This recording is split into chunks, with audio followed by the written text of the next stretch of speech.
जय सनातन, सभी को प्रणाम। जैसे हम किसी सभा में बैठते हैं, काफ़ी लोग बैठे होते हैं, कहीं पर भी बैठते हैं हम। जैसे आजकल मैं किसी एक सभा में जाता हूँ और बैठ के आता हूँ 2-4 घंटे, तो अक्सर लोग देखते हैं, जैसे कोई एक आदमी आया, फिर बैठ के बातें की, फिर वो उठ के चला गया। उसने अपने विचार रखे, कोई भी बातें की, अपने पारिवारिक बातें की, कोई रिलेशन की बातें की। ये मैं जो वीडियो डाल रहा हूँ एक थोड़ा सामाजिक टाइप की वीडियो है कि आपको भाई भगवान की शरण में ध्यान तो लगा रहे हैं आप, पर बाहर दुनिया में भी उठ बैठ रहे हैं कि लोगों का सम्मान कैसे करें या ना करें। इस प्रकार की बातों को लेके मेरे मन में बहुत सारे सवाल उठ जाते हैं। तो जैसे मैं कह रहा था, ऐसे काफ़ी लोग बैठे हैं, कोई भी आया है वहाँ पे और उसने अपनी बातें रखी और वो फिर उठ के चला गया। तो कुछ लोगों को मैंने देखा, उसके उठ के जाने के बाद उसकी बातों पे उल्टे सीधे कटाक्ष करते हैं। ये कहते हैं ये ऐसा है, वो है, इसको हमने यूँ देखा, यूँ करता है, यूँ। फिर और आया, उसके आगे अच्छी आओ जी, बैठो जी, ये है जी, चाहे लो, ऐसी ऐसी बातें करेंगे। फिर वो चला जाएगा, फिर उसके बारे में करेंगे और उसके आगे इतना बोलेंगे, इतनी तारीफ करेंगे उसकी कि पूछो मत। और उसके जाने के बाद फिर बुराई। ऐसे लगातार पूरा दिन ऐसे ही लोगों का चलता रहता है। ये बातें दर्शाती हैं कि आपकी मानसिकता क्या है, कि आप के मन में क्या है। पर आप ये सोचिए, जब आप उठ के जाएंगे तो जिन लोगों के आगे आप उन लोगों की निंदा कर रहे हैं, उनकी बातों को पीछे से काट रहे हैं कि वो ऐसे कह रहा था, ऐसा नहीं होता, ऐसे कह रहा था, ऐसा नहीं होता, या तो उसके सामने ही बातें काट दी जाती हूँ। शायद वो वाकई में ही बातें गलत होती और उस आदमी में भी सुधार होता, पर आपने उसके जाने के बाद जो ये ऐसी बातें की, इससे और बैठे लोग भी आपके विरुद्ध हो गए। आपकी मानसिकता को वो कमज़ोर कहने लगे।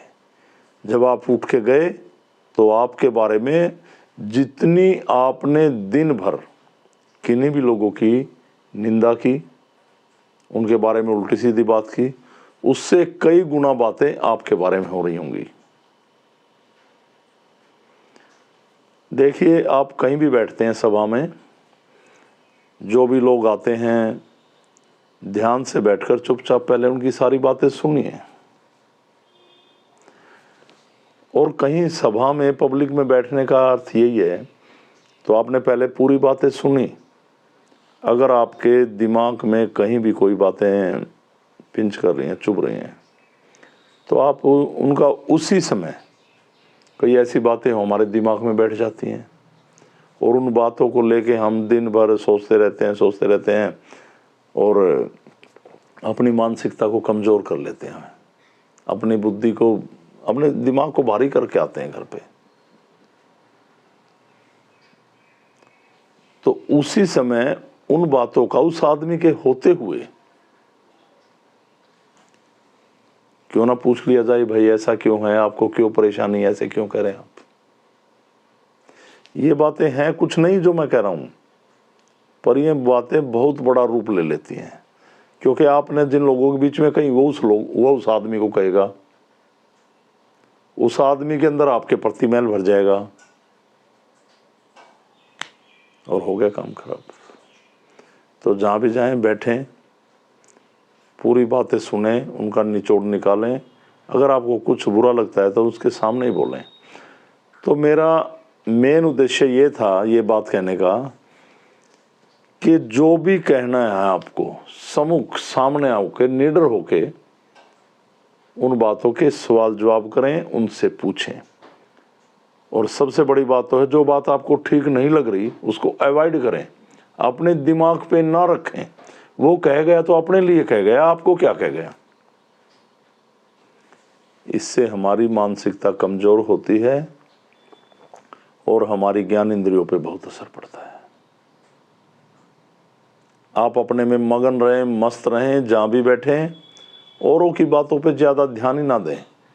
कहीं से अच्छी बातें मिलती हैं तो उन्हें ग्रहण करें। मैं अब 2 दिन से यही लोगों में देख रहा हूँ, तो मुझे यही समझाना था कि जहाँ बैठें अपने में मगन रहें, अच्छी बातें लगे तो लें, किसी की निंदा क्यों करें। हम दुनिया की बातों को लेकर अपने दिमाग पे बोझ बना लेते हैं और चिड़चिड़ापन पैदा कर लेते हैं, घर में आके फिर कलेश करते हैं। कोई अच्छी बात नहीं। आप जहाँ भी जाएं पता लगे कि आप परमात्मा की अटैचमेंट में हैं। एक शांत स्वभाव, ध्यान से सुने, चेहरे पे मुस्कुराहट रखें और किसी की निंदा ना करें। तो सभी को यही समझाना था। प्रणाम सभी को। ओम लक सभी को। ओम लक।